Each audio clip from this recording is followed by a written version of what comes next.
Pets 101 Pet Store and Grooming Studio, Nungambakam, Chennai. For details, call 96551 40303.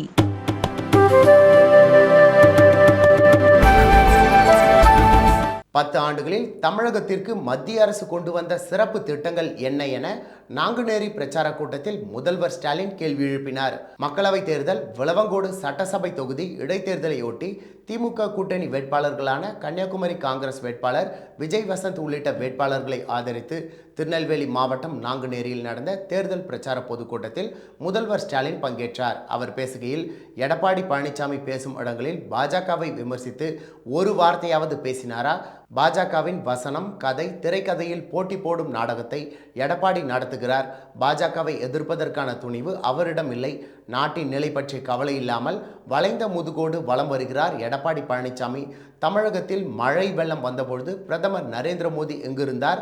வெள்ளத்தால் பாதித்தவர்களுக்கு பிரதமர் மோடி ஒரு பைசாவாவது தந்தாரா?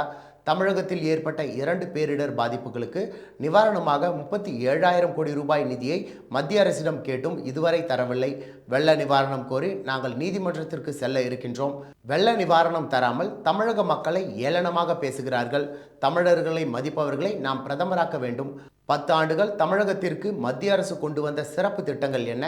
எங்களது மகளிர் உரிமை திட்டம், காலை உணவு திட்டத்தால் ஏராளமானோர் பயனடைந்துள்ளனர். ஜனநாயகத்தை காக்கும் போர்க்காலத்தில் நாம் வெற்றி பெற மக்கள் நமக்கு ஆதரவு அளிக்க வேண்டும். மோடி மீண்டும் ஆட்சிக்கு வந்தால் அமைதி இந்தியா, அமளி இந்தியாவாக மாறிவிடும். வரும் மக்களவைத் தேர்தலில் மோடியை தோற்கடிக்க வேண்டும். எய்ம்ஸ் மருத்துவமனையை மதுரையில் எங்கிருக்கிறது என பூத கண்ணாடி வைத்து தேடினால் கூட கிடைக்கவில்லை என முதல்வர் ஸ்டாலின் பேசினார்.